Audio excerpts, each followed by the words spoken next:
society. Prior to joining JGLS, she clerked at the Delhi High Court for Honorable Justice Mukta Gupta when she was presiding over the commercial and criminal matters.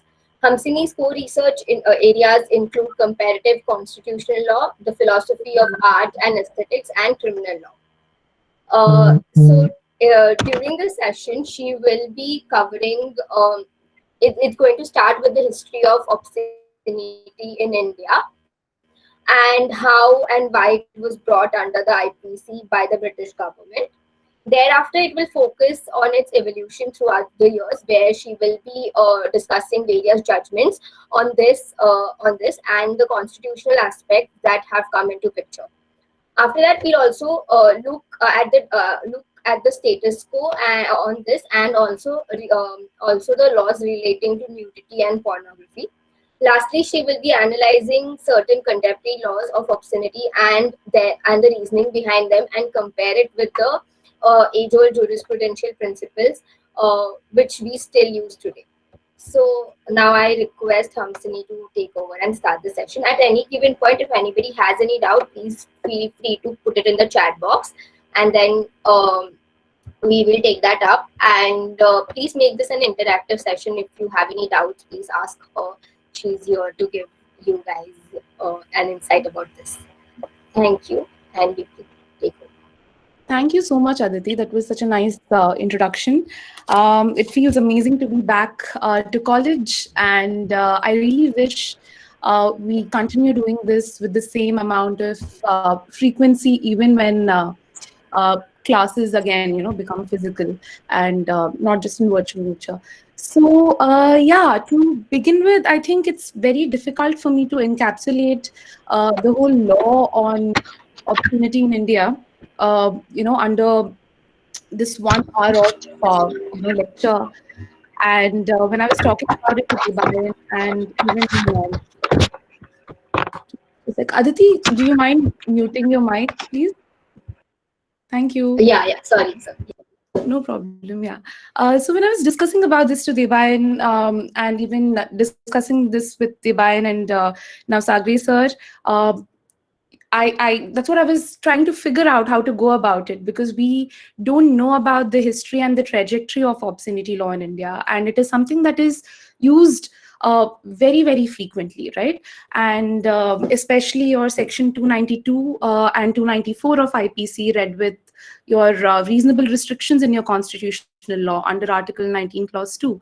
So it's always invoked, and even in recent times, there are so many cases that we keep on seeing where obscenity as a law is invoked as an offense under criminal law and as a reasonable restriction under the clause of decency and morality under 19 clause 2 is invoked.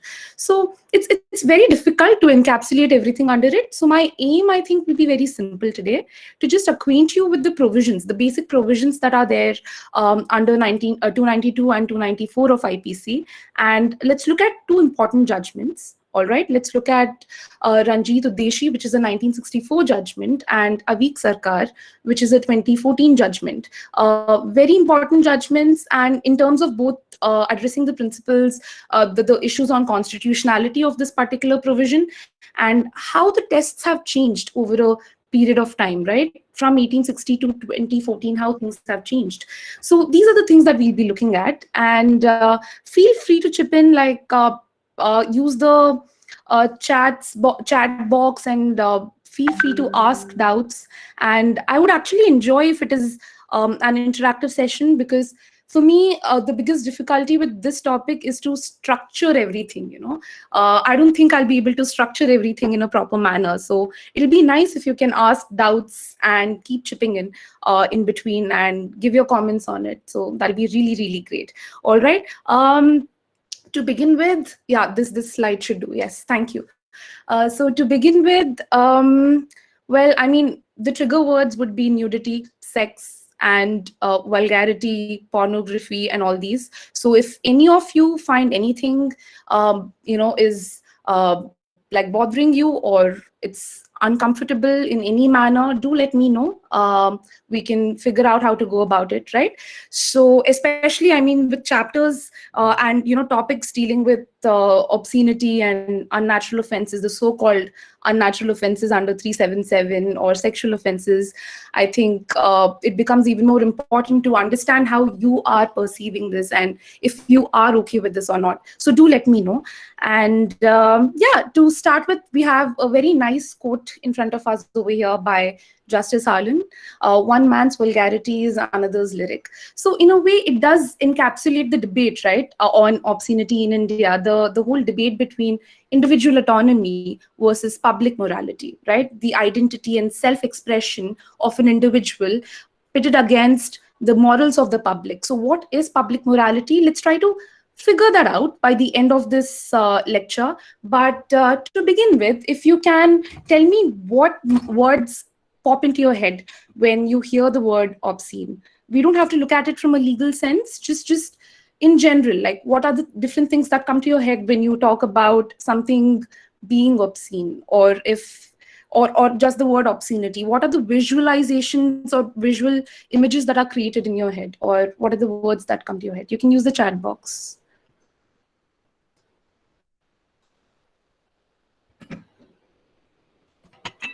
Nudity, okay.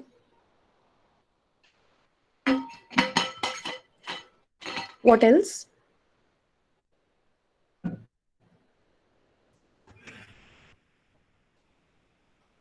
All right. Taboos of the society, all right. Sex, violence, which are, and violence is a good word. Violence is a good word. And this is something we need to keep in mind when we are looking at it. Because violence, in a way, has some kind of harm underlying it, right? Beneath it.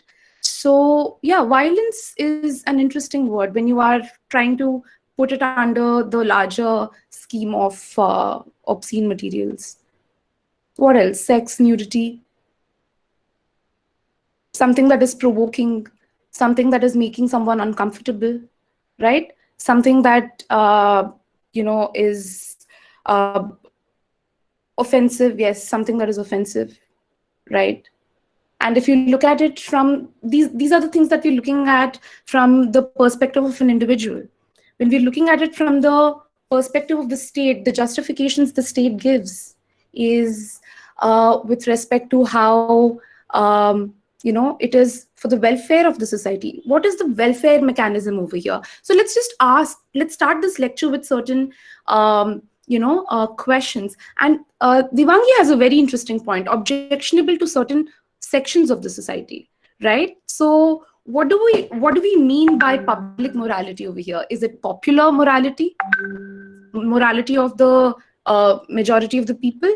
So how does that work, right? So these are the things that we need to look at. And let's start with certain questions. Because I think this chapter on obscenity especially intervenes with so many other things like freedom of speech and expression, and the very idea of how art or images or visual representations intersect with law. That is something that is not delved into in depth when we are looking at something like obscenity. We look at it from a very constitutional sense, right?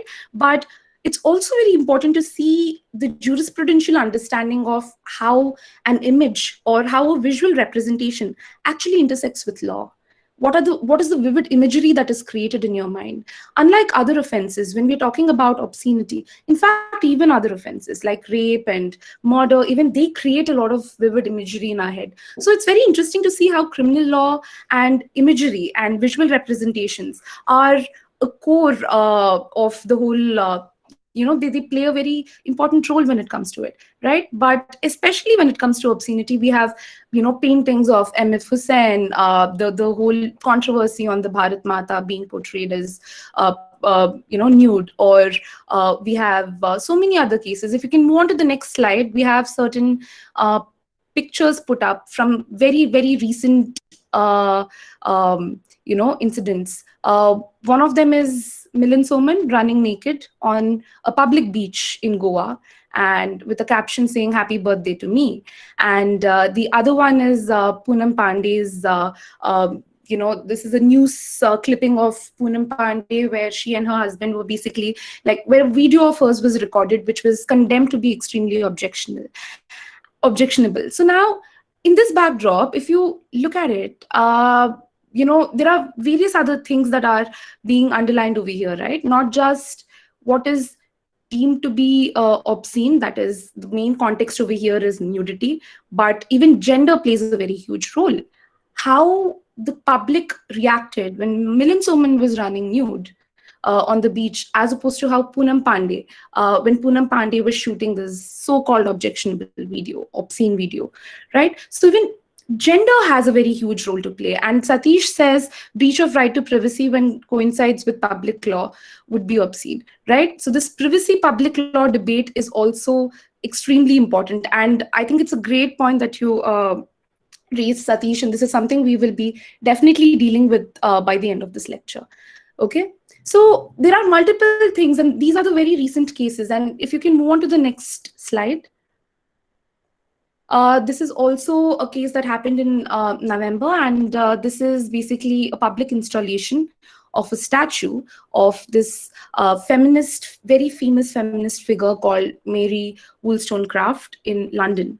And the whole debate was on, how this is extremely provocative, and how there was a huge backlash on Twitter because of this. And the opinions were very divided. On one hand, people were like, yes, so much empowerment.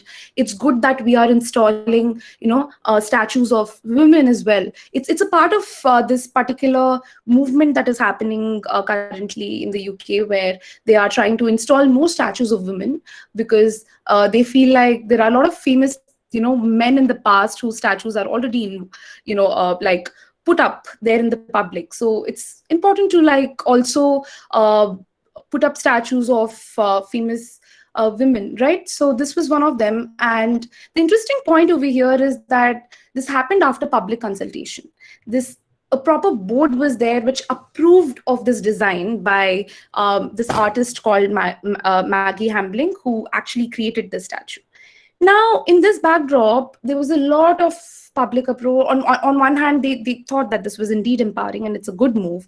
But on the other hand, they were like, why are you, portraying a nude figure of Mary Wollstonecraft, who's an 18th century feminist? I mean, this was not how she portrayed herself. Yes, she did fight against, the notions of nudity as it was perceived back then in the society. But how can you exercise artistic freedom when it comes to something like this, right? And is it fair enough to portray a body of a woman with the perfect, in a very perfect proportional manner, like how a stereotypical a body of a woman should be portrayed? That is, it also somewhat looks like that. So there were some women who thought that, you are in a way not actually promoting the whole concept of body positivity, all right, because Mary Wollstonecraft perhaps did not look entirely like this. And some people commented exactly on the body, and they were like, it's completely obscene to have the private parts visible like this, body hair visible like this. So they found the whole thing really objectionable, and there was a lot of debate going on. So this makes one think how the society perceives nudity even now, right? It has been, we have our centuries old culture of portraying nude figures in general. Like, for example, if you look at Khajuraho or in India, or any other South Indian temples like in India, and even Michelangelo's frescoes and statues, the statue of David in Italy. Now, where are we exactly when we are talking about nudity? Because this is something which does not seem to be extremely contentious in the past. Is it something that is seen as being extremely contentious now? Or what is it? What is this whole debate about? Is something that we need to ask ourselves. Because apart from just portraying something as nude, there are multiple other aspects that are underlying it. As I mentioned, is the whole public uproar against this because of the gendered aspect of it. Had it been a male statue, had it been David's statue over here, that would not have been a problem. But is it because it's a female statue that is being portrayed like this, in a completely nude manner? Is that why is that why there's so much of a problem with respect to this in the society, right? So this is a continuous thing, and there are so many other cases. Like, there's no dearth of cases where something like obscenity is challenged, right? So let's look at the history of this law and how it evolved. Any problems with respect to this till now? Because over here, in fact, this is another image of Mary Wollstonecraft, which was one of the proposed designs by this other artist called Martin Jennings. And this was something that people spoke about again after this statue got installed, by saying that this is an inoffensive portrait, but the previous one was very offensive, right? So it's constantly important for us to ask ourselves these questions as to how we perceive this and how the society perceives this. And is it important? Like, there are certain questions that we can think of, right? Is it the state who should feel that this is offensive? Or even if one individual thinks it's offensive, is it all right? Or is it the public, the majority of the public, who should feel that this is offensive? And even if you categorize something as offensive, who decides that this is offensive? How do you decide that this is offensive? Because in the end, everything goes to the court, right? The court has to decide. So when the judges are sitting there, like, it can be a division bench or a constitutional bench for that matter, like in Ranjit Udeshi, but how do you look at it? Like, I mean, how do they actually assess if the public at large thinks this is offensive? What are the parameters that they should consider when you are assessing something like public morality or popular morality, right? And even in the backdrop of various movements, like, it's just not, because something like this is just not a remote installation or a painting or a piece of art.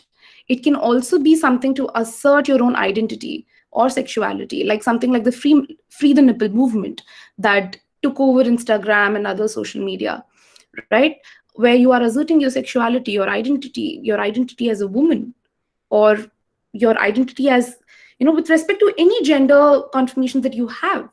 So all these things, it just does not restrict itself to one particular ambit. Like, nudity, I think, plays a very important role, even when you are portraying some kind of democratic dissent. And we have a lot of examples with respect to that as well. So let's look into the history and look at the actual trajectory of how the obscenity law progressed in India, or for that matter, did not progress in India, right? That is something we can decide by the end of the lecture. We can move on to the next slide.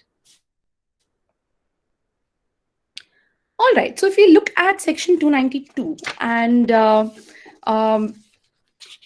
294 specifically, just a sec, so sorry.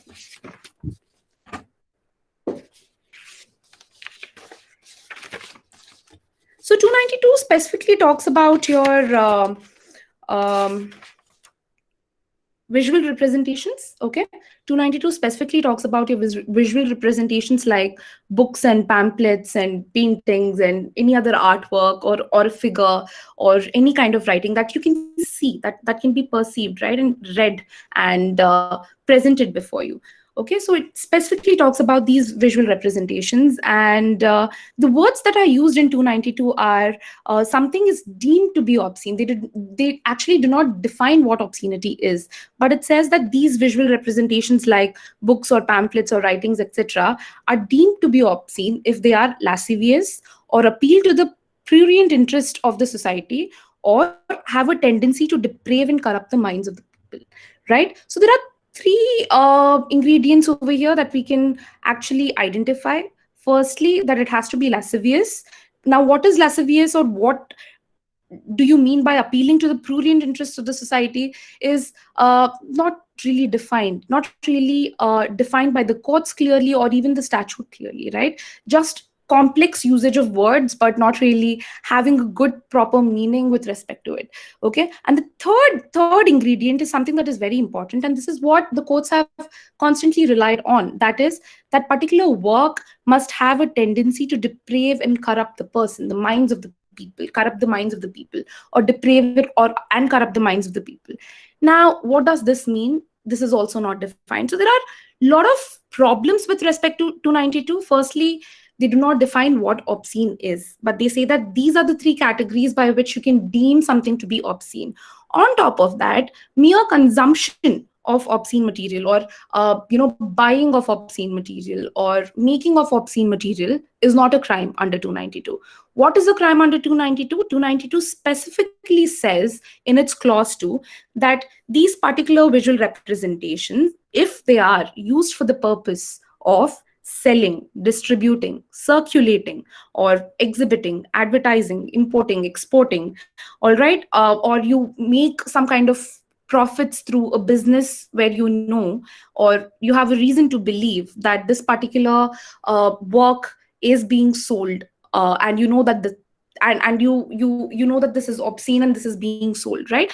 Now, selling, distributing, circulating, these are the parameters by which 292 works. So basically, just having that material with you, making it or producing it would not make you liable under 292. 292 specifically says that if you are using these materials, these books, these pamphlets, these paintings, or whatever, for the purpose of selling and distributing or publicly exhibiting or doing any things of those sorts, then only will it be coming under 292. Now, there are a lot of problems with it, right? Firstly, it does sound very vague when you're talking about, when you don't define what exactly is obscene, what exactly is lascivious, what do you exactly mean by prurient interests of people, right? And what do you mean by the tendency to deprave and corrupt? Now, this is very problematic. It just says if a particular work has a tendency to deprave and corrupt the minds of the people. Now, what do you mean by the tendency? Because it's not even saying that you have to actually go ahead and deprave and corrupt the minds of the people. By the mere fact of it having a tendency to corrupt is enough. So this again raises questions of over criminalization or pre-criminalization.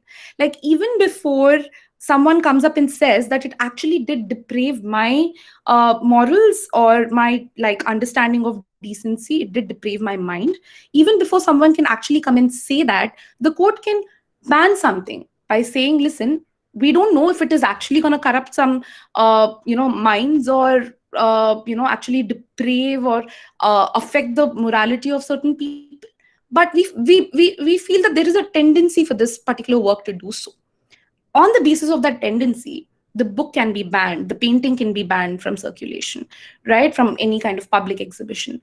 So we need to understand these terms, like focus on these specific terms and see what are the implications of something like this. Like, think about the doctrine of overbreadth and overcriminalization, or even pre-criminalization for that matter, right? So these are the doctrines that we need to keep in mind when we are looking at this section.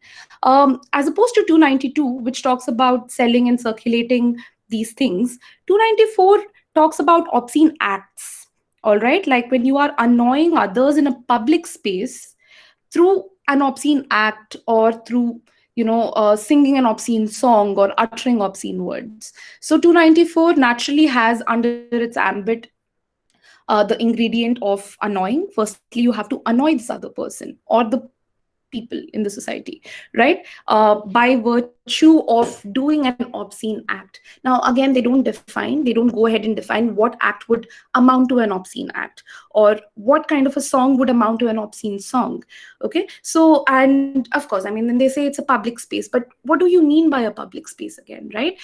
Should it be a busy market space of sorts, or any obscure street corner will also amount to a public space? So where do we actually draw these lines and limitations is something that we need to think about. So in effect, both 292 and 294 are they come across as something, and I would prescribe a lot of caution when I'm looking at 292 and 294, because there is a lot of there is an element of vagueness when it comes to it, because nothing is defined clearly.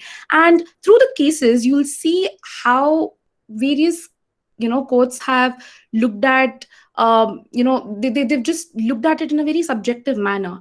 And of course, I mean, one of the debates on something like legal moralism and public morality is that, yeah, there is always some kind of subjectivity that is there. But that is not our work, right? As lawyers, it's our endeavor to make things as objective as possible, because we cannot define everything to the T in the end. And that's quite obvious. But the idea is to make things as objective as possible. And something like even obscenity can be made as objective as possible. But the larger question is how to get rid of these subjective analysis and interpretations that are happening around these sections, purely because there are a lot of loopholes within the section, a lot of gray areas within the section, and lack of proper definitions. And will that actually have any problem when it comes to these cases? So we can maybe take a quick look at that. But before moving further, it's just not section 292 and 294, right? We also have a constant intersection with other acts like Indecent Representation of Women Act, your IT Act when it comes to pornography, child pornography. Your IT Act comes into play. Especially IT Act, I think, plays a very important role of late, because a lot of circulation happens online and through internet. So IT Act plays a very huge role, but there are a lot of gray areas in the IT Act as well. And you have prohibition of harmful circulation of harmful publications of young people, and your cinematography acts, your whole film censorship and all also is constantly battling with sections 292, read with the provisions of your Cinematograph Act and all that. So yes, I mean, constantly there are other laws that are in play and read with 292 and 294, but 292 and 294 are the base provisions, right? Yes, it's a very subjective distinction. In fact, even if they try to draw the difference between vulgar and obscene, there are courts which have, in fact, tried to define what is obscene, and they use the word vulgar as one of the adjectives to, in fact, describe what obscene would be, like lewd, filthy, vulgar, and repulsive. So these are the kind of words that they use. So I think in the end, any kind of distinctions these courts make when it comes to defining what is obscene and what is not obscene, it's all futile in the end, because all these judgments they hold, they stand valid. Even Ranjit Udeshi and all these judgments stand valid even till date. So I really don't know how much of an effect any kind of subjective distinction can have with respect to this, right? But one thing that is really interesting about obscenity, the obscenity as an offense, obscenity as an offense, is that it's not very old. Like we've borrowed everything. Like in the end, when Lord Macaulay, when he was drafting the IPC in 1837, the starting of the draft, the drafting committee sat I think around in 1830s or something together, and they thought of codifying it. And this whole aspect of codification is in itself very interesting, right? Like if you look at England, their laws are not really codified, whereas what they did back then was they used this whole element of codification as an experiment on their colonies, their brown and black colonies. And they thought that, yeah, I mean, they saw it from a very paternalistic view by saying things like, yeah, it's our duty to, in fact, create laws for them. All right. By just representing the colonies as subhuman in nature, and by portraying the need to, in fact, codify the laws in these colonies. So in India, IPC, in fact, being one of the very first few codes or statutes that were properly codified, before which in India we were following laws based on basic personal laws. And religion used to play used to play a huge role. Like various religions had their own laws set when it came to criminal offenses before the drafting of IPC. So it's very interesting, because obscenity per se, unlike other offenses, is not a very old offense, even in common law jurisprudence. jurisprudence. Obscenity started coming into play only in 1800s, and especially with respect to publication and circulation of any kind of written or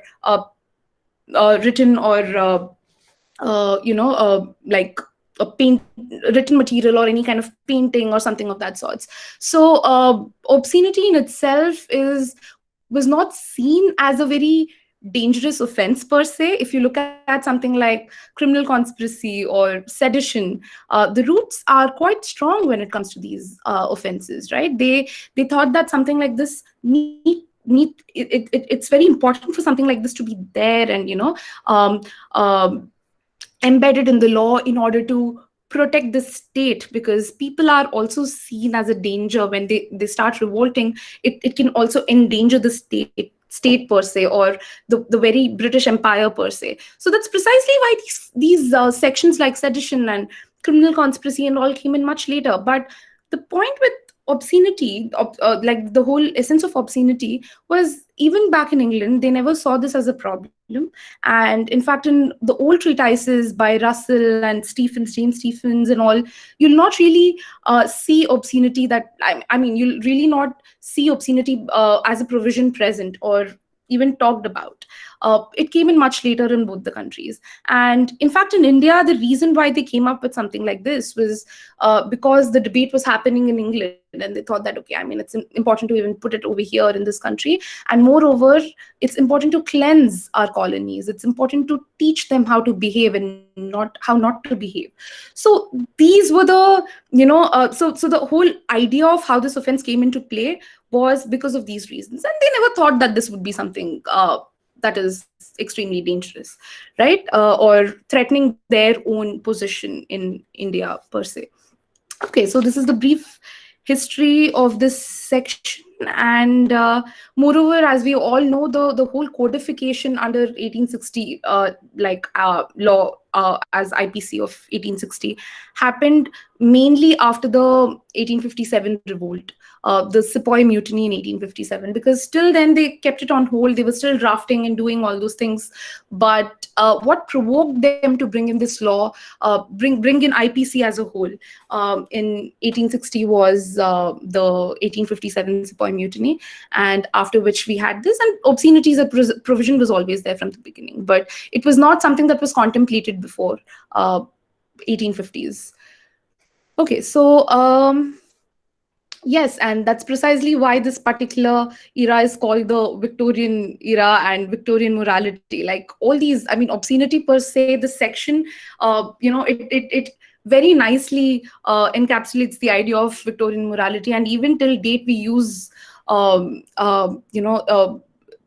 term Victorian morality to talk about these offenses. Yeah, that's a good point. We can move on to the next slide. Thank you. Yes, so Regina versus Hicklin, very, very important case. So let's start with the trajectory of how our obscenity laws developed, right?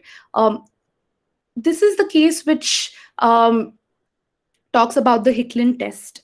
And Hicklin test was very widely used all around the world, South Africa, Canada, United States, till quite long actually. And that came up from this particular case. So Regina is basically the queen. So in all your old cases of England, anything, I mean, like we have the state of Delhi or state of Maharashtra or whatsoever, they have Regina or Rex. So if the queen is ruling, it's Regina. If the king is ruling the country, it's Rex, right? So Regina versus Hicklin, very, very important. I'm not getting into the facts of this case. What we need to know about this case is the Hicklin test, as put forth by the Chief Justice, then Alexander Cockburn, right? Let's talk about the Hicklin test and see what does it actually say. All right, I'll just read it out.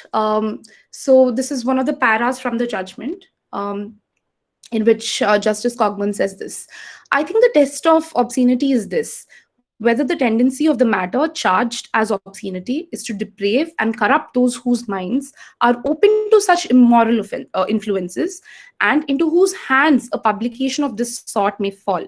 Now, with regard to this work, it is quite certain that it would suggest to the minds of the young of either sex, or even to persons of more advanced years, thoughts thoughts of a most impure and libidinous character. Okay, so there are multiple things that can be extracted out of this particular quote. Firstly, he's talking about certain works that have a tendency to deprave and corrupt the minds of the people, or which have a tendency to suggest to the readers thoughts of the most impure or libidinous character. Now, the interesting part over here again is he doesn't really go into defining what this tendency to corrupt or deprave the minds of the people is, or what are these thoughts that are most impure or libidinous in character. He doesn't really talk about it. He does not define it. So that is one problem. Secondly, they really don't talk about what are these thoughts. I mean, should this work per se, should this so-called obscene work have a lasting impact on the minds of the people in order to corrupt their minds, or even any kind of short term of impact, any lustful emotions that are invoked in people, even if they are aroused for a very short period, will that also come into play? So these are not the distinctions that are actually made, and these distinctions are also not these problems are also not actually defined in the later judgments. They don't really engage with these things. And moreover, when we are talking about morals, especially according to the Hicklin test and the way the judgments have taken the Hicklin test forward, they look at morals from a frozen point, that okay, these are the morals and this is what are the models forever.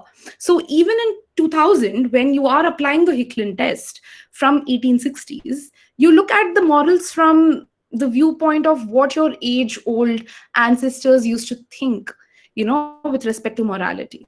Of course, things have changed gradually. Hicklin test was modified more or less, but they really never looked at the contemporary standards till 2014. Hicklin test was applied in India till 2014, till the Avik Sarkar case, right? So there was this element of looking at morality from a very frozen point. And that's why, as Rakshita pointed out, Victorian morality. Why do we still call these issues, as they fall under, and why do they fall under this whole definition of Victorian morality? Because you look at them from a frozen viewpoint, right? They're frozen in the Victorian era. Okay, so there's a lack of defining over here in Hicklin test, firstly. Secondly, and it's a very, very important point that they make over here, right? They say that deprave and corrupt those whose minds are open to such immoral offenses. So in a way, when they go ahead and talk about Hicklin test, they develop this particular thing called, you have to look at it from not a reasonable person's view, like how a work can actually impact a person who is the most vulnerable, or the one who can be the most sensitive, or the one who will be impacted the most because of such a work. Okay, so they don't look at it from a reasonable person's viewpoint. They say that if a particular work is there and it's published, and if we have to if we have to see if it is depraving or corrupting the minds of the people, who are these people? These people will be the most vulnerable ones or the most sensitive ones. Now you see the problem with such an analysis, right? You'll see the main problem with such an analysis is that anything and everything can come under the ambit of obscenity. If you're looking at, if you put the threshold so low in order to determine something to be obscene, if you're looking at something from the viewpoint of the most vulnerable or the most sensitive person in the society. Okay, so that is one problem with the Hicklin test, and that is something that has been followed for quite long. The third thing is presumption of intent. Now, even if you look at your 292, section 292, intention or knowledge or any kind of mens rea, any kind of indicator of mens rea, like intention, you have knowledge, you have negligence, recklessness, and you have second degree categories of mens rea like dishonesty or fraudulently. Now, none of those words are actually put in section 292. So there is a presumption of intention over here in these sections. So these are called strict liability offenses. Like if you look at your section 375, you don't have any indication of mens rea in it. Of course, there are scholars who say that you have to read in mens rea under 375 or the provision on rape. but they are in a way called strict liability offenses in criminal law, because as we all know, the two main factors, like the two elements for determining if a particular offense is a crime, or if a particular act is a crime or not, is to establish mens rea and actus reus, right? That guilty mind leading to that guilty act. But there are strict liability offenses which do away with this whole category of guilty mind. And if the act in itself is offensive or problematic or wrongful, even if you don't establish the intention, even if the person did not have the intention to do it, it would be an offense. That's why they call strict liability offenses. So if you look at it, even obscenity is termed as a strict liability offense in India. Okay, and even in the Hicklin test, they in fact made it even more clear by saying that the intent is something that is presumed. So it's the act that you will be focusing on, just the actus reus. Mens rea is presumed. It is subsumed within the actus reus, the final act, right? So that is presumption of intent. And moreover, there are other categories that Justice Cogburn talks about in this case, where he says that accessibility of the material, if something is available very cheaply on the roads, now that can also be a reason. I mean, that can also be a justification. Accessibility can also be a justification to ban something, because if something that has a tendency to in fact actually deprave or corrupt the minds of the people. I'm repeating this phrase because this is very, very important, and it forms the crux of the whole topic in general. So if anything has a tendency to deprave and corrupt the minds of the people, and it's very easily accessible, then, well, I mean, we have, it's an all the more justification to ban something like this. But at the same time, if it's unapproachable and difficult to obtain, the courts can still take a call on it. Because it will not be very easily available to the majority of the people, right? So that is what they are talking about. And even the circumstances in which the particular work is made. For example, if you look at a medical treatise, and where you have the body, the parts and everything displayed properly, now that would be the circumstance in which you have to look at it from the circumstance in which it is created. It's created for educational purposes, so it's all right. But if it is not created for educational purposes, and it is created with an intent to actually um, provoke people and invoke these lustful thoughts in people, then it will be problematic. And one more very important point in Hicklin test is with respect to what part of the work would be considered. Like, are you looking at the work as a whole? So in Hicklin, for example, there was a pamphlet that was being distributed, and few pages of the pamphlet were considered to be obscene, and not the whole pamphlet, right? Now so just because those few pages are considered obscene, do you have a right to ban the whole pamphlet? They say yes. They say that even if two words can show that they are obscene in some manner or the other, the whole book can be banned. So that is how the Hicklin test evolved. So they say that we don't have to look at the whole work. It's irrelevant to look at the whole work. Even if two words in a book can qualify as obscene, we have a right to ban it. So let's quickly go back and look at all the elements of Hicklin test, right? Firstly, they talk about depraving or corrupting the minds of the people. Secondly, who are these people? You're not looking at them from a reasonable viewpoint, right? Not a reasonable man, you're not having a reasonable standard test over here. You're looking at them from the viewpoint of the most sensitive or the most vulnerable person in the society. Thirdly, you're presuming intent. It's a strict liability offense of sorts. Fourthly, if the material is easily accessible, then there's an all the more stronger justification for banning this. And fifthly, the work as a whole is irrelevant. Even if some parts of the book are deemed to be obscene, the whole book can be banned. Okay.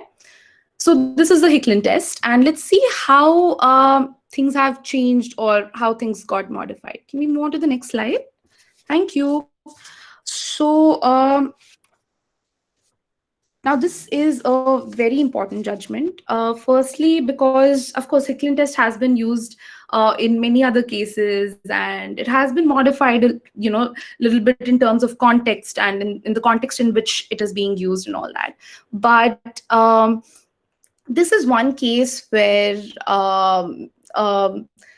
Hicklin test and even obscenity per se, as the provision was dealt with in detail after independence. So 1964 case, and it's very important. And this case is it's again a constitutional bench. It's important because for the first time the provision on obscenity 292 was constitutionally challenged. Was constitutionally challenged by saying that, listen, this is a vague provision, and it does not, I mean, the whole element of decency and morality under 19 clause 2, this does not really embody it in the manner in which it needs to. And it's extremely vague, and it can be misused, and hence we should do away with it. But let's see what the court has done. Moving Before moving on to the actual issues in the case, Ranjit Udeshi is a case on this bookseller who was selling the copies of this book called Lady Chatterley's Lover by D.H. Lawrence. Many of you would be already aware of this case, and this book has been under a lot of scrutiny around the world, in fact, not just India. It was published, I think, in 1928, and ever since then, it has been under great scrutiny in many other countries. And D.H. Lawrence had to actually face a a trial with respect to the whole debate on morality and obscenity and all that. So what was the story? The story was very simple. I mean, they say that it's a sexually explicit novel about this aristocratic woman who has an extramarital affair with her gamekeeper. So what happens in this book is her husband in fact gets injured and gets paralyzed, because of which he is unable to satisfy her sexually, and he in fact gives her the consent to go ahead and have extramarital affairs with other men, because he understands the predicament of his wife. So this whole thing caused scrutiny back in 1920s by saying that, wait, I mean, the issue of adultery itself is so problematic, and we can't romanticize the concept of adultery, and that to the husband allowing his wife to do something like this. So there was a lot of challenge with respect to this, and there are so many other books that challenge this whole concept of romanticizing the idea of adultery, right? You have Madame Bovary by Gustave Flaubert and Anna Karenina. All these really famous novels which talk about adulterous relationships were extremely condemned. And mind you, all these books were always under trial when it came to obscenity and immorality provisions. This was Lady Chatterley's Lover. And the very interesting anecdote over here is that this judgment, the main judgment, was written by Justice Hidayatullah. And Justice Hidayatullah himself read this book in 1929 when he was a student at Cambridge. And he found the book in the library or somewhere, and he read it. And he later on admits that he did not have any academic interests in this book. He just read it because of its titillating curiosity, and the subject matter of the book was interesting, and I was a boy then, so I really wanted to read it. So he in fact goes ahead and admits this, but let's see what he does in the judgment. Let's see what he holds in the judgment. Let's move on to the sorry, I think it's okay, just go back to the main slide. Yeah.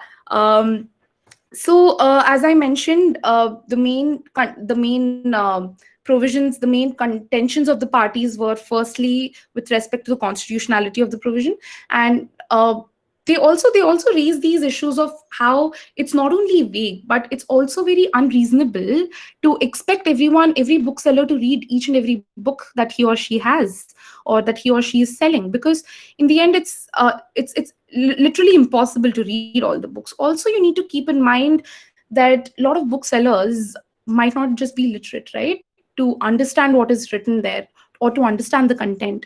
So one of the first issues that they raise is that it seems to be very unreasonable, and it's an extremely vague provision to even go ahead with.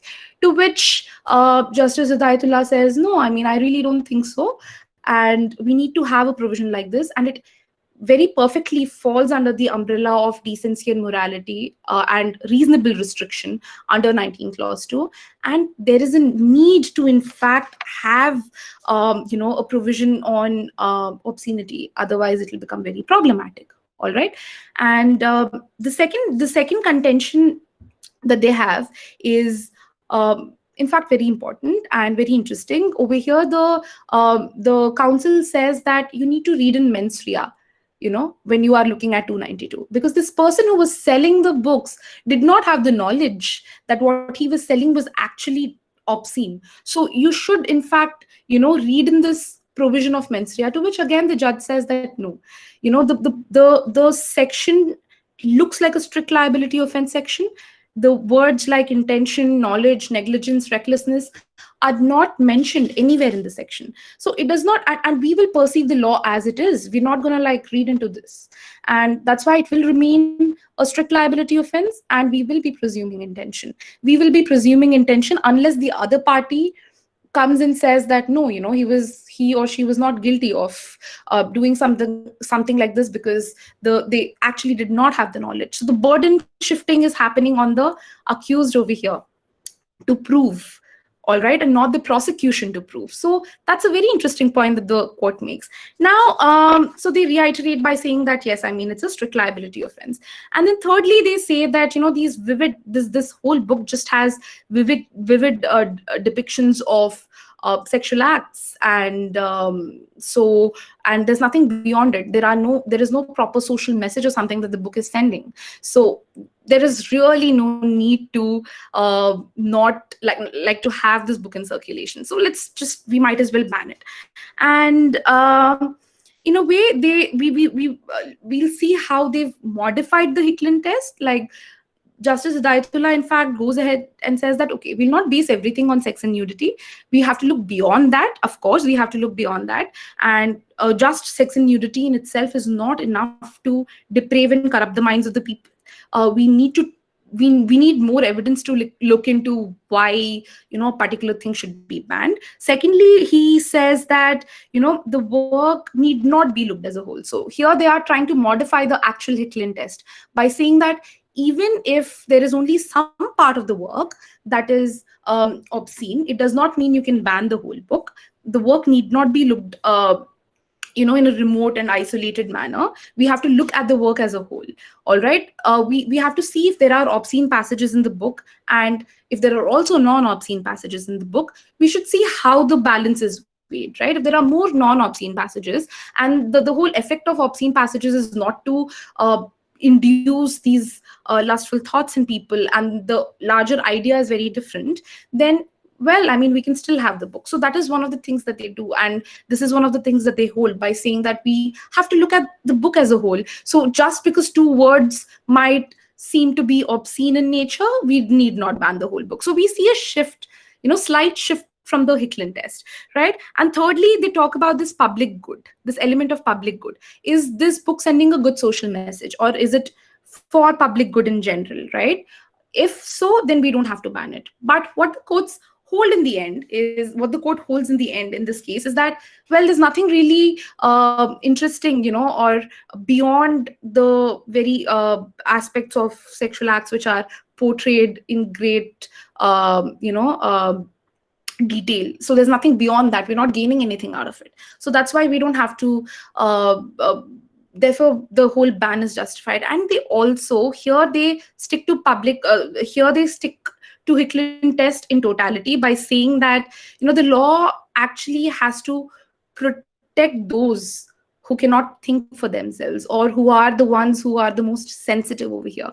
We're not talking about the one who's the most liberal over here. We're talking about the one who would be actually affected by this particular thing, right? So over here, they again go back to Hicklin test. They try to modify Hicklin test in some or the other manner, but they go back to the very essence of Hicklin test again when they are talking about who is this particular book going to affect. The state will decide, and the state will think that the state will assume that this particular book will affect the most vulnerable or the most sensitive person in the society, and that's why this particular book needs to be banned. Okay, so after Ranjit Udeshi's judgment, in fact in 1969 there were a lot of amendments that happened in criminal law, and especially with respect to exceptions to section 292, where they say that if a particular work is for public good and what is justified for public good or bona fide reasons, they talk about if that particular work is used for literary purposes, educational purposes, or scientific purposes, then it can be an exception. Of course, there are other exceptions in terms of religious works. Religious works will not fall under the ambit of obscenity. They'll be an exception. Similarly, when I raised the point on Khajuraho and all these temples and monuments, right, where well, I mean, you can you see a lot of nude portrayal of sculptures and paintings and artwork, so even those fall under the exception under 292. So all those things won't come under 292.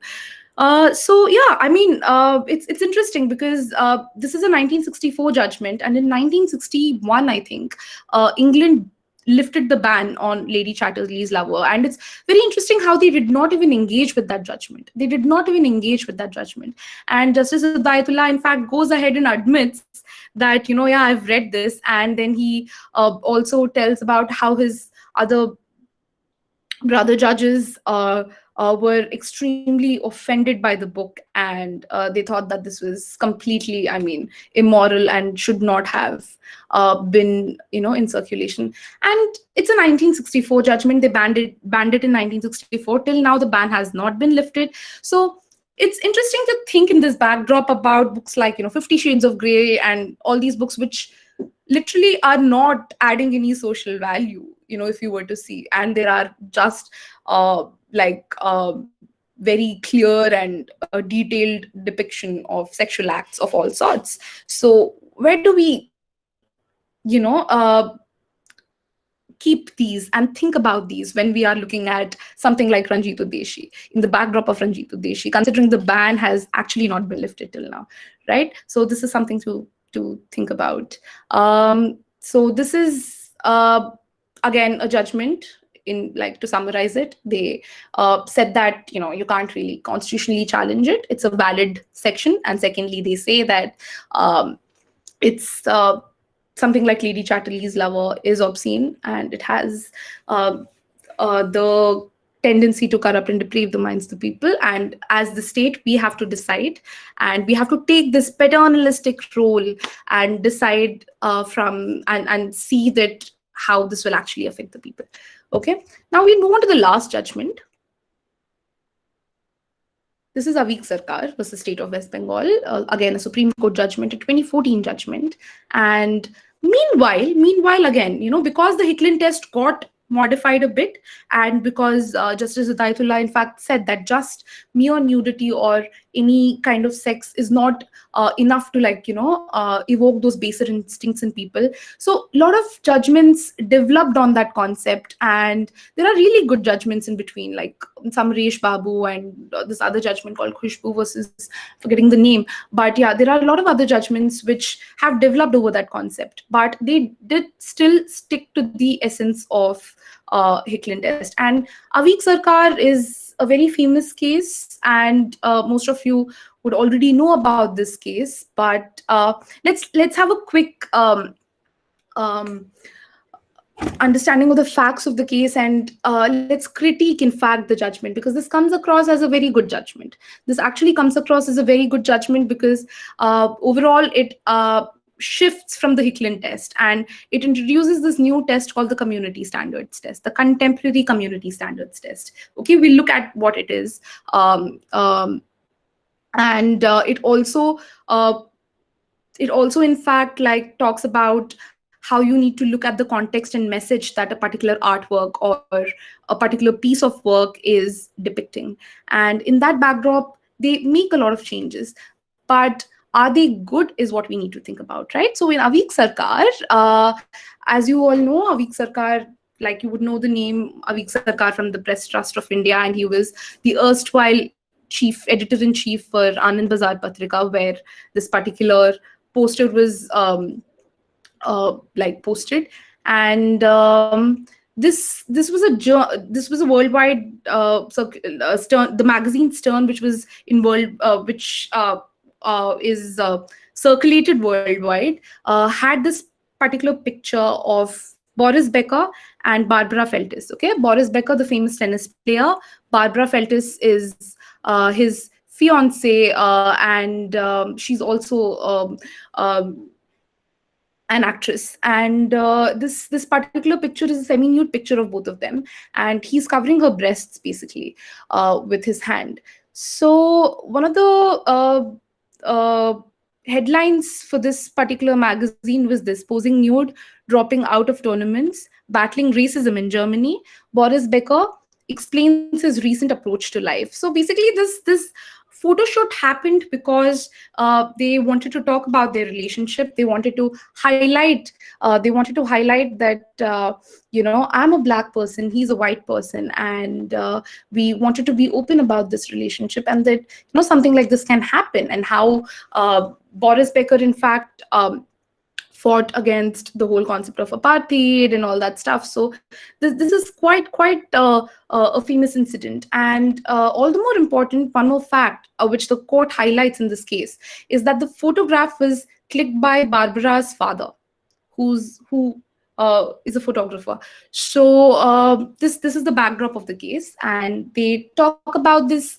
They in fact have this photo shoot because they want to talk about their relationship. They want to talk about racism, and they want to talk about how color does not matter, and all this is like really futile and unnecessary to even think about. And they also talk about how they plan their future, and they're already engaged, and they talk about their future. And also it's like a proper interview and article.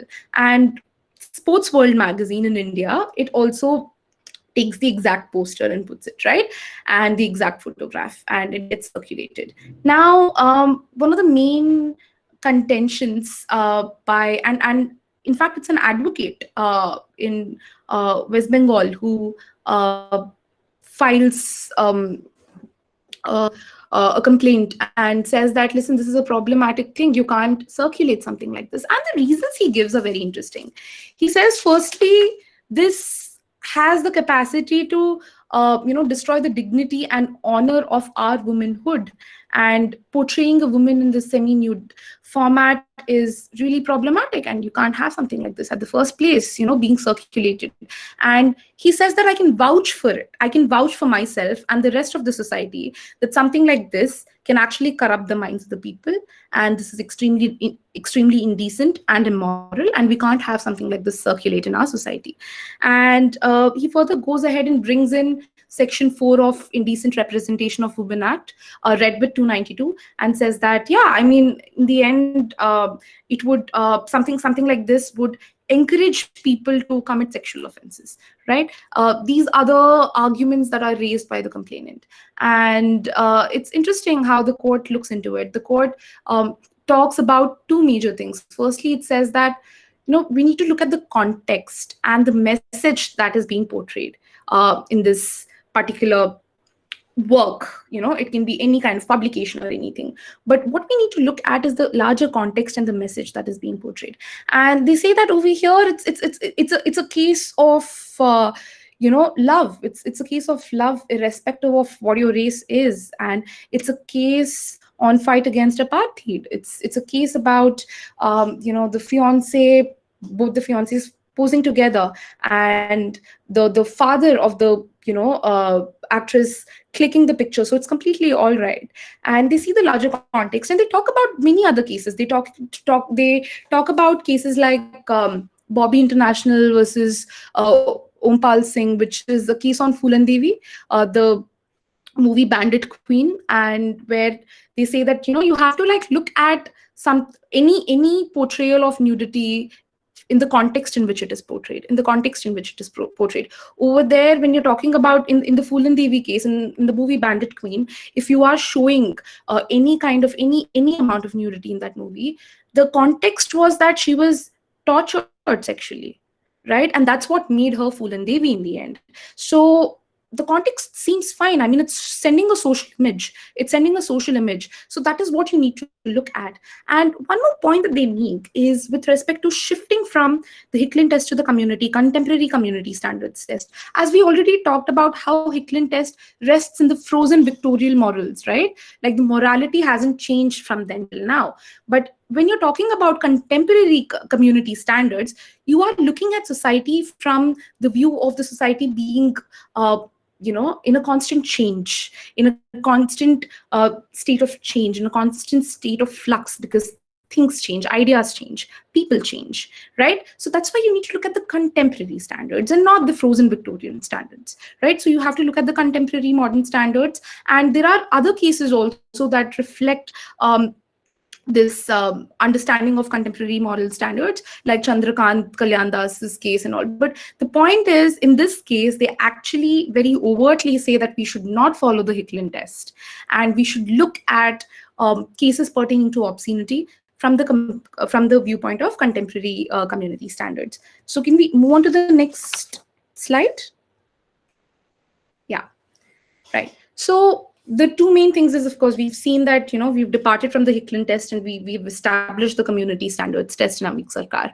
Moreover, the court talks about these 2 points. And I would, in fact, pay attention to this because I would want to know your viewpoint on this reasoning of the court in terms of the message and the context, right? So the court says, breast of Barbara Feltis has been fully covered with the arm of Boris Becker, a photograph, of course, semi-nude, but taken by none other than the father of Barbara. Further, the photograph in our view has no tendency to deprave or corrupt the minds of the people in whose hands the magazine Sports World or Anand Bazar Patrika would fall. Secondly, the message the photograph wants to convey is that the color of skin matters little and love champions over color. Picture promotes love affair leading to a marriage between a white-skinned man and a black-skinned woman. So this was the reasoning the court gave by the end of it. So any thoughts on this reasoning? Do you agree with this? In a way, yes, it is hailed as a very progressive judgment. Finally, we're done with the Hicklin test and we're looking at community standard test. In fact, to come to the contemporary community standard test, the courts relied on the very famous case of Roth versus United States, which is the 1957 judgment, which already did away with Hicklin test in 1957 in US, right? So they rely on that judgment for almost the first time in India. And they talk about community standard tests. So yeah, it's a good thing. They also talk about the message and the context. But so those are nice. But what we also need to look at is the reasoning the court is giving. So do you agree with this reasoning? What are your thoughts on this reasoning? Anyone?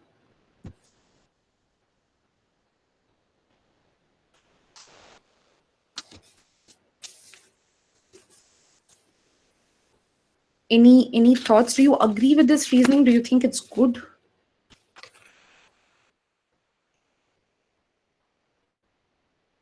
That's a very good thing. That's a very good point that Kaushik raised, right? It should have been okay even if there was no marriage in context. And even if just a personal photographer was involved. What are we trying to do over here? Again, you're taking a very protectionist role. As the court, as the judiciary, you're talking about protecting the woman from the male gaze, because the woman over here, the so-called woman over here, is under the protective gaze of her fiance and the photographer, who's the father. And what we need to understand over here is, guys, we don't delve into the judgments in detail, right? We look at the tests that the court has come up with, community standards test, and they say that we need to look at the context and the message. But what is very important is that when people are relying on cases like this in future, they can very well differentiate the facts by saying that, yeah, but the court specifically talks about this case, the message and the context over here, because it's Boris Becker, who is a fiance of the woman, and the photograph is clicked by the father. Look at the wordings of the analysis and the interpretation of the case, right? So where does this hold us? And that's why it's very, very important to read these cases, not only in terms of the principles they've come up with, not only in terms of the principles they've come up with, because such reasoning can literally turn, I mean, this just becomes the precedent, right? And such reasoning can be used for differentiating the future cases. What happens, as Kaushik pointed, what happens if it were a professional photographer? What would have happened, if they were not just getting married and they were just random models? What would have happened then? The future, and if some case like this would have come up, they could have very well said that, yeah, but we can differentiate it from a weak sarkar. A weak sarkar is a special case in itself, because the girl is in the protective gaze of two men who are her, who are related to her in one way or the other, right? It focuses on the publication to lose its ability to corrupt given the father. Exactly. Losing the, like the whole tendency or ability to corrupt given the father is the photographer, right?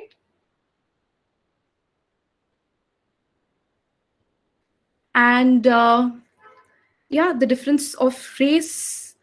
Are we trying to perpetuate something over here by throwing this whole aspect of race? Is also a question that we need to ask. Was the whole like difference of, I mean, like showing this as a racial, interracial marriage, was that necessary? I mean, did you actually have to romanticize something like that at the first place again? Right? And the same judgment can be used to argue that the factual narrative with a professional photographer is completely diametric to a weak sarkar. Yeah.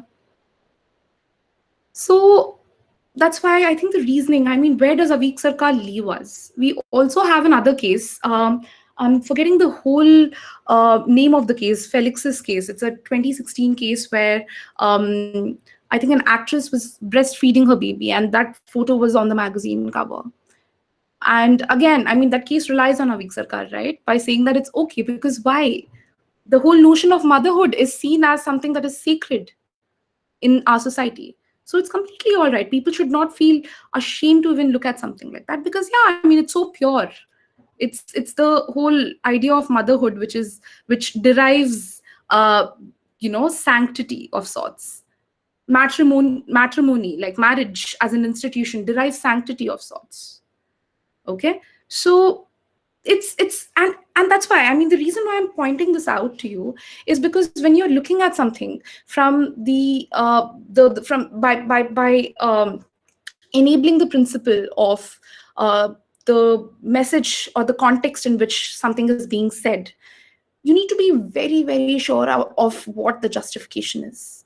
You need to ensure that you're not perpetuating the already problematic things, or you need to like be extremely careful as to how you're looking at it, right? So this is a weak sarkar, and this also leaves us with another question as to contemporary community standards test is not in itself foolproof.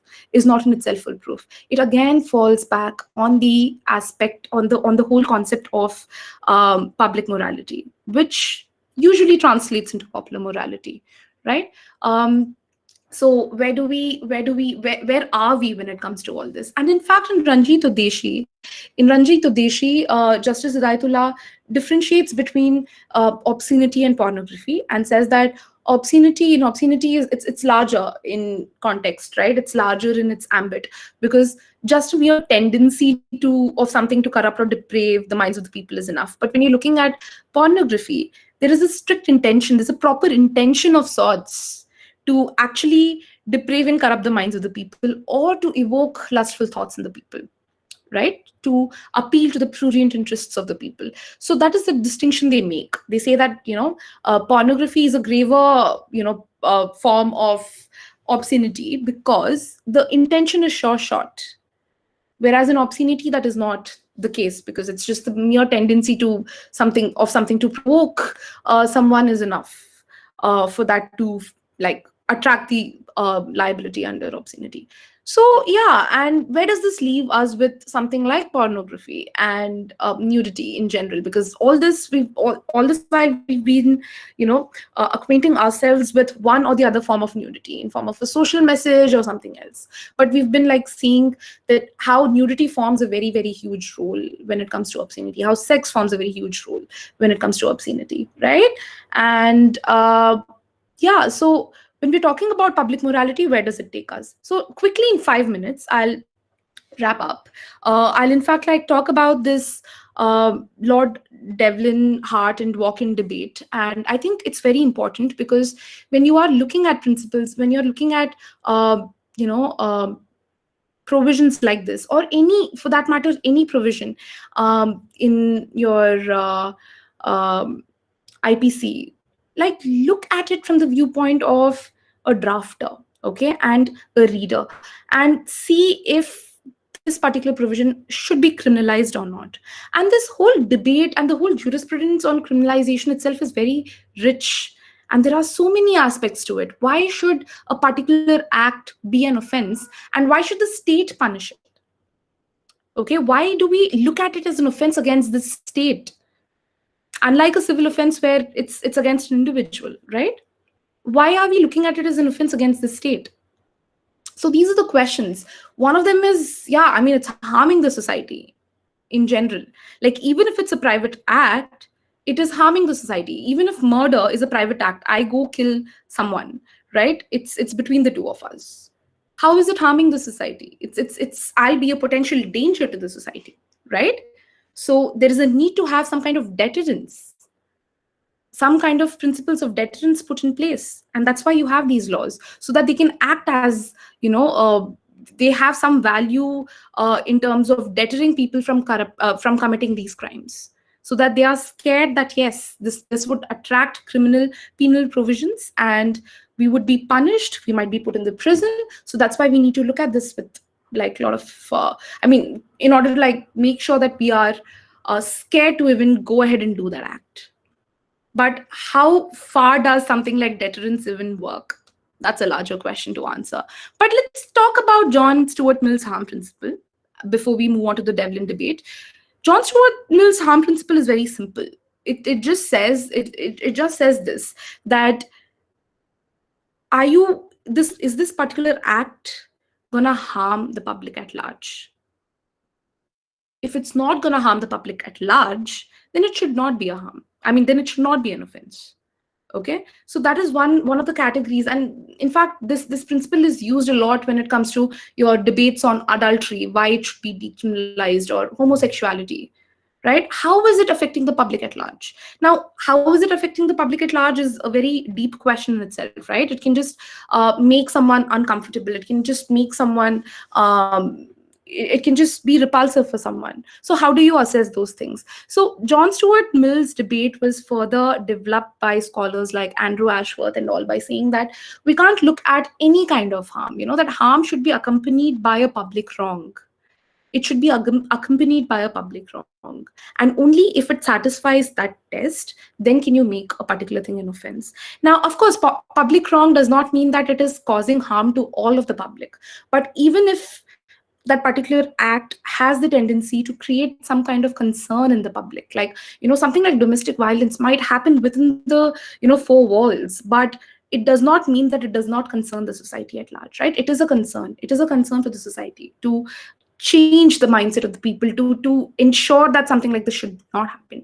So all these are the things that need to be considered, and that's why Andrew Ashford develops it further and calls it the uh, uh, you know uh, not just the harm principle, but harm principle coupled with public wrong. A public wrong has to happen over here, right? Now, what is the Lord Devlin debate? And this is something that you should look into. This is something that you can do after the lecture, or if it interests you.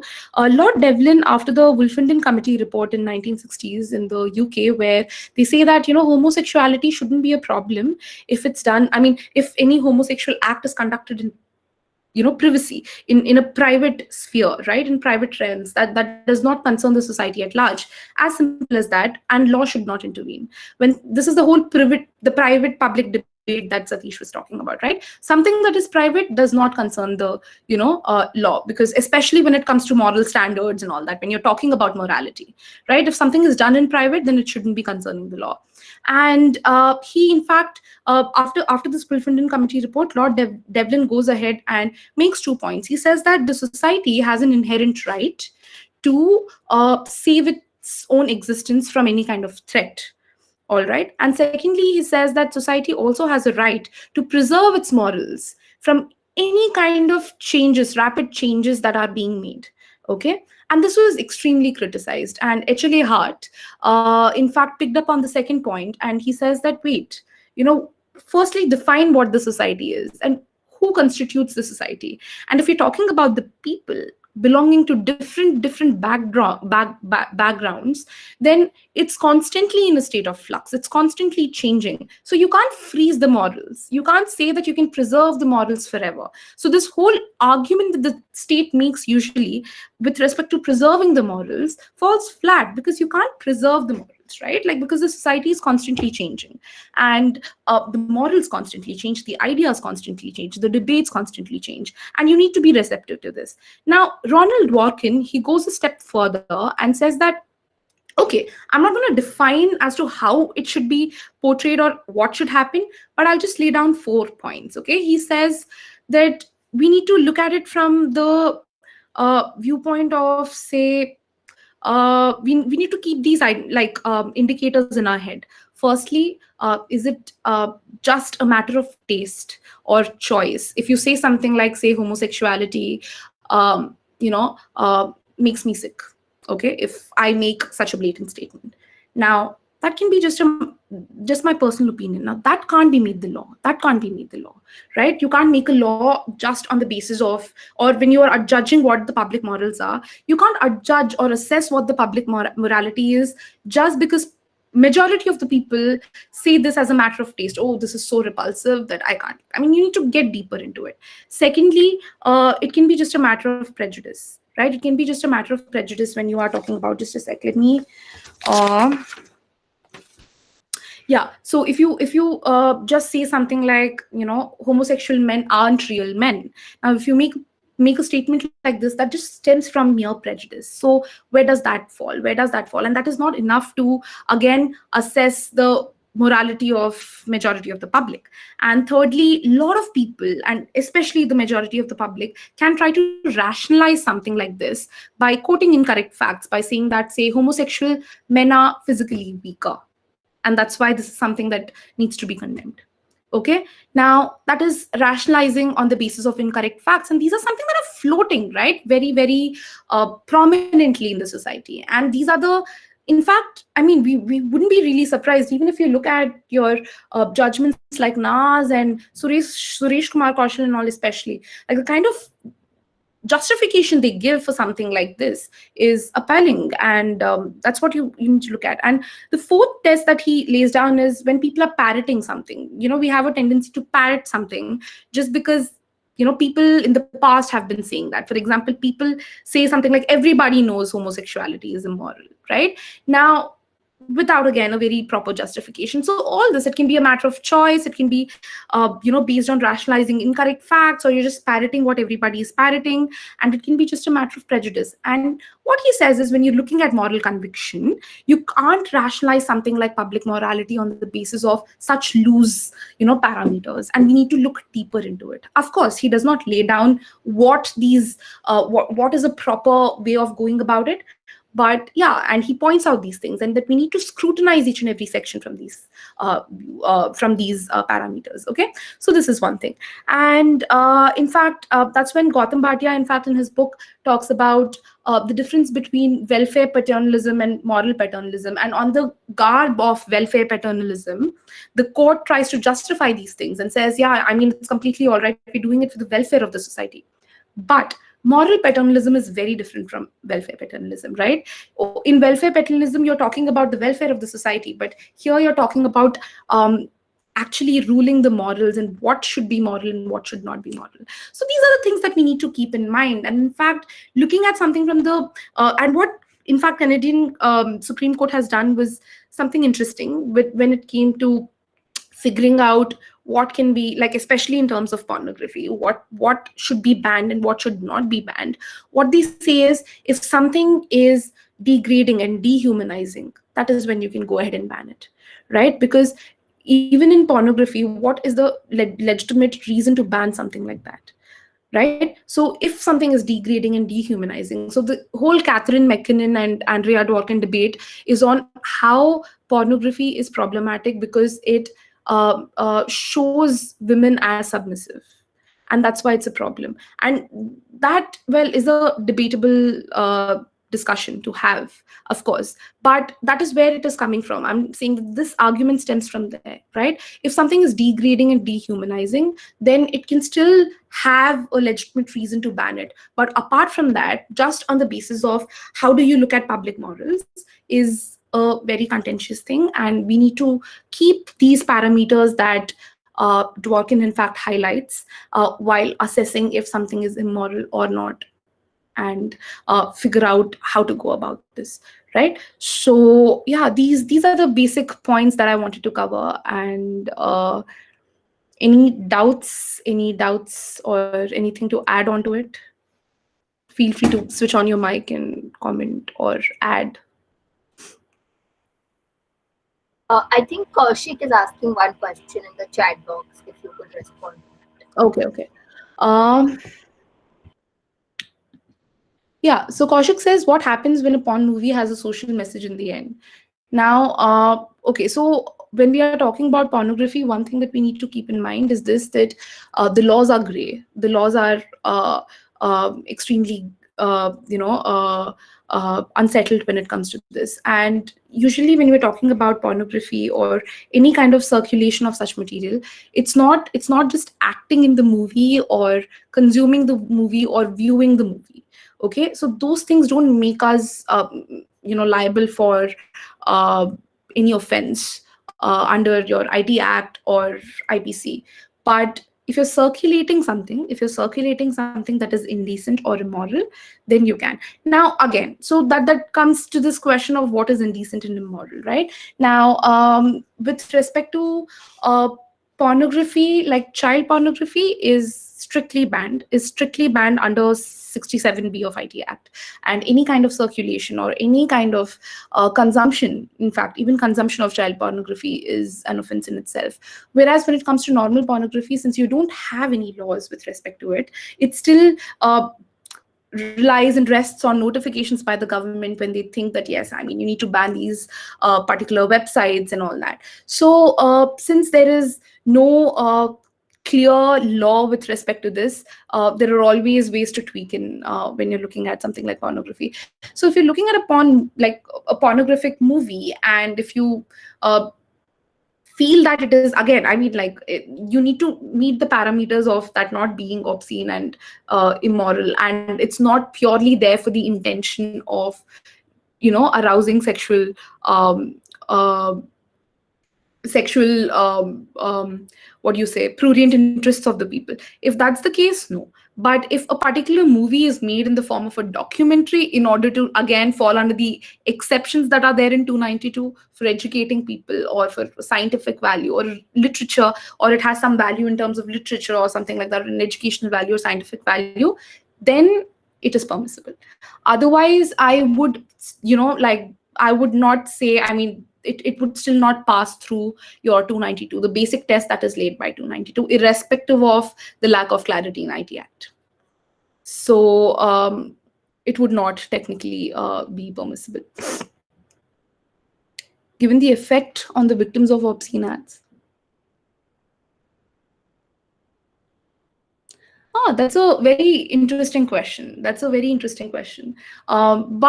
when do civil laws come into play? Like, do civil laws come into play when, see, again, why we talking about criminal laws over here is because it is affecting the society at large, right? That is why you're looking at criminal laws in general. And just because it is something that is, that has a potential to in fact affect the minds of the society at large, that in itself can make it a crime. So providing it a civil relief, I'm not really sure if that is something that can be contemplated per se, and it would be something that would be appropriate, because when you are looking at an act from the lens of it affecting the society at large, and creating any kind of discomfort to the society at large, it is in a way difficult to look at it from the civil sense. Like how would you, what kind of remedies can be done, like paying a fine, or what can be, what can come under it. So by going by that, yes, I mean, it's kind of difficult to like strictly put it in a civil relief, because I really don't know how a civil relief per se will help. Like it can help in terms of maybe taking down the, banner, or in terms of, have passing some kind of injunction order where you say that, okay, this can't be circulated any further. So that way, yes. I mean, I think that way civil reliefs seem to be a good idea. But the reason that they justify for having something like this as a criminal offense is because it has a tendency to affect a large number of people, and cause, also a tendency to make people commit these crimes, or take examples from this and commit some kind of an offense in future. All right, or promote sexual violence in future. That's why they put it under criminal provisions. But yes, I mean, if the courts can actually pass an injunction, or say that, or pass a takedown order, then it very well can actually fit in the ambit of civil relief. Yes, I don't see a reason why it shouldn't. Yeah, so I changed my stance. I don't see a reason why it shouldn't fall under civil reliefs if you can actually provide with a proper one. Like that's what I mean. If you look at Twitter and your intermediaries, that's what they do, right? They of course, I mean, they're not the state, but even if they remove something, just remove the material from there. You're not imposing any criminal like repercussions on the person. So yeah, that should be, that's a very proper thing to do. In fact, you can do it. Yes.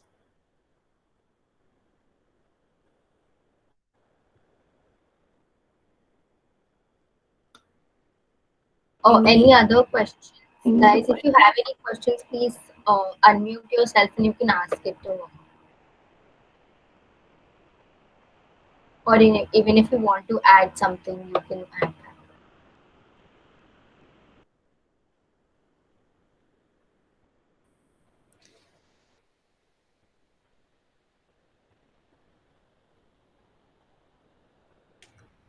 I think we've crossed the time. It was supposed to be 1 hour 15 Yeah. minutes of lecture. Yes. So yeah. Yeah. So I think, yeah, then if nobody has any questions, then I can, oh, there is one more.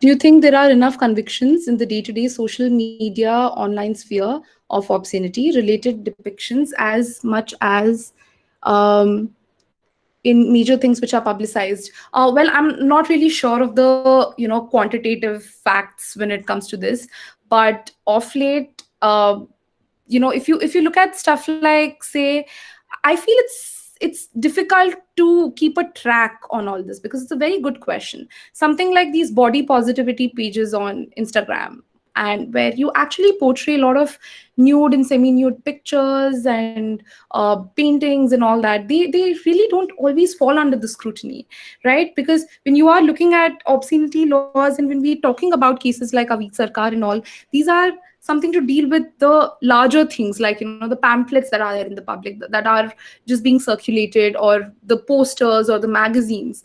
But how do you actually look at it from the online social media platform? Of course, I feel like there are cases in which they have these takedown notifications, and where the state always tends to intervene, even if the post is deemed to be something that can be a reasonable restriction under 19(2). And if it's something that is indecent and immoral, like, the state always has a role to play in intervening. But it's a very interesting question, because I feel like it's very difficult to keep a track on the number of things that are happening, and there are very famous Instagram pages on body positivity which do these things, and they justified because of the content and the message that they are publishing, because they are in a way sending a social message. So is it all right?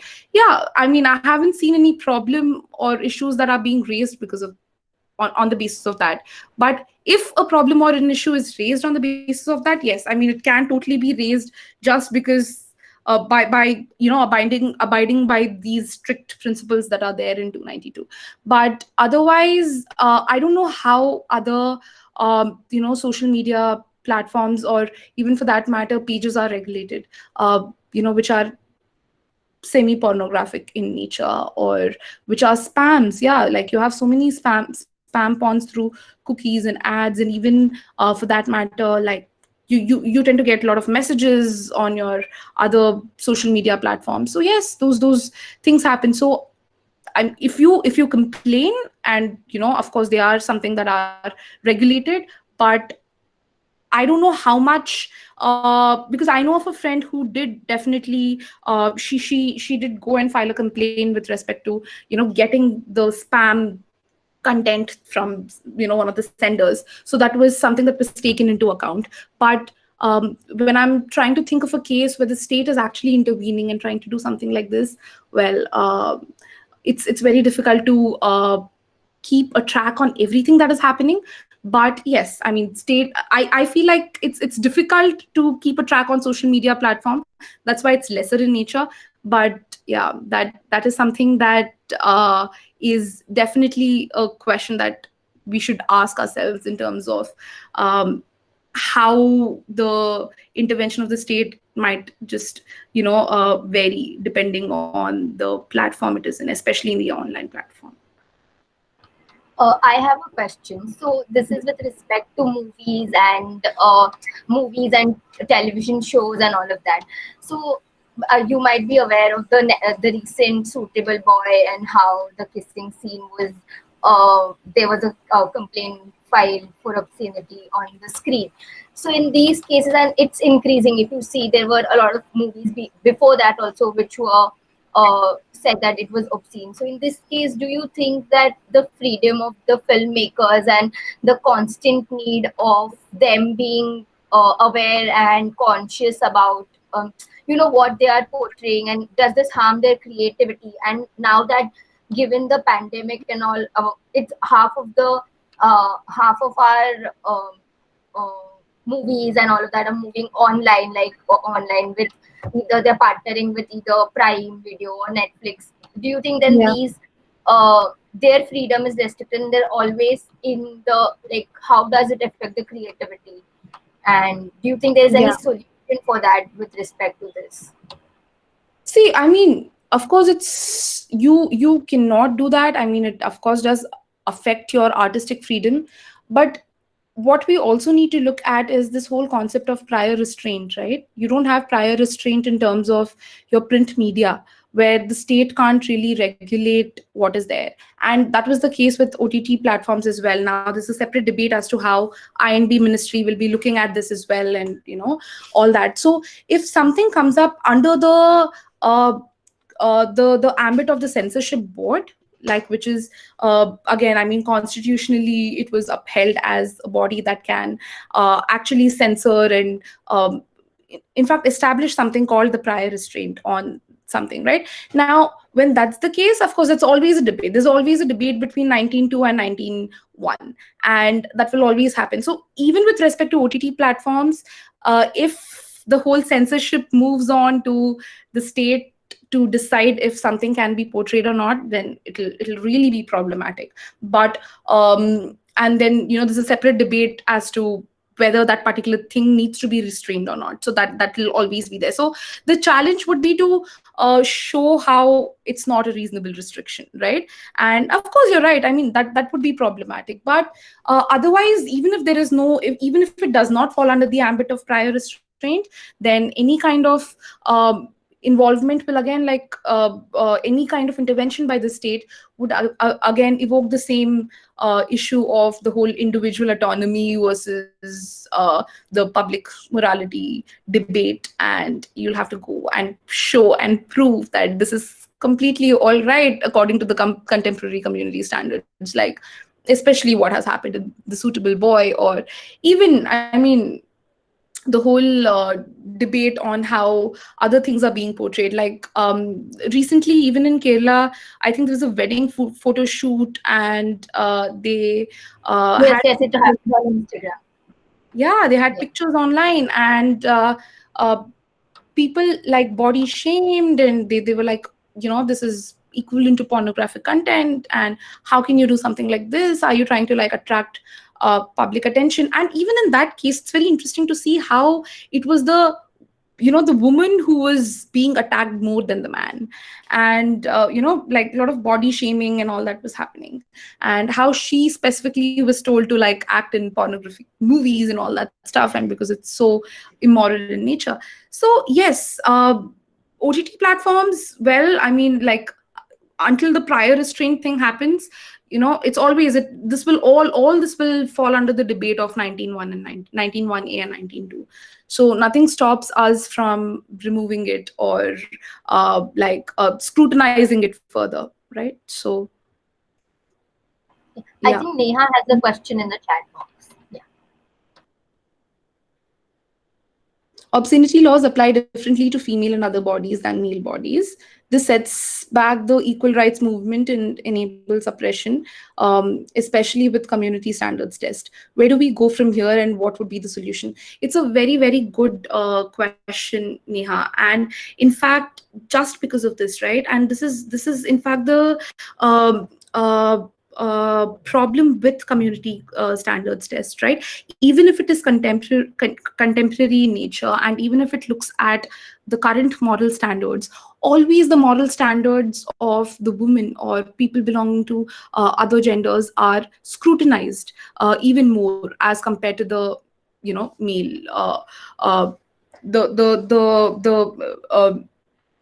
people in general, the your men, or even for that matter, I wouldn't only limit it to gender, but even with respect to caste, religion, all these things. So you'll always have a minority, you'll always have privileged, like you'll not just have the majority and the minority over here, you'll always have the privileged set of people and underprivileged set of people.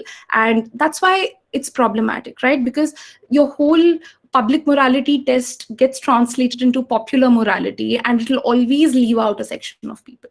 It will always leave out a section of people. So that's why contemporary standards test in itself is not foolproof. And where do we go from here? That's why Gautam Bhatia in fact talks about this, that how we should like really not look at something from the morality viewpoint. Rather, we should be looking at these things from the viewpoint of how degrading or dehumanizing they are. If they're actually degrading and dehumanizing, then there is a reason to ban them, because there is a sufficient harm that is justified. Otherwise, there is no harm that is justified. So we see no reason to like even look at the whole morality debate when it comes to it, right? Like, I mean, it becomes irrelevant, because what are morals? I mean, when you're translating everything into popular morals, then it just becomes problematic, and it'll leave even the contemporary standards test to be insufficient. That's true. So I would say, Neha, that contemporary community standards test is not foolproof, and it has its own problems. And this is in fact the problem that you've highlighted is one of the main problems that is highlighted by the scholars, that in itself is not solved. So yes, that's and in general, this is with any public morality debate. This problem will always arise. I hope it's Yeah, I think that's it from the questions. great. So I think we can end the session then. All right. Thank you, Hamsini, for this amazing session. I hope all the participants here had a lot to take home today. And this is something which is not taught to us in our classrooms. And it's just a general IPC, no section, like we don't go into the depth of any particular section as such. And it's very general and generic teaching which is done to us in the classroom. And that's why we at the cell hope that we pick out such sections which have gray loopholes, and then these are talked about by people like you who have studied in great depth about this, and like the whole, and track the whole history, and then discuss about what is happening today and how we can move forward. And I hope all the participants liked it. A lot of them, I think, left by the end, like by Yeah. 5:30. Yeah, we have a good number. We still have a lot of participants left, which is great. So yeah, I thank you for this amazing session, and we are going to upload the recording of the session in case a lot of people missed it. They can always check it out on our YouTube channel. And now Sage sir isn't here, but I thank him. I thank on behalf of him and Yes. the whole team at ILS Criminal Law Cell. Thank Thank you you for so this much. amazing session. You guys are doing a great job. Continue to do this. Yes. Thank you so much. Thank you so much. Yeah, it was Bye. great having you. Bye. Bye.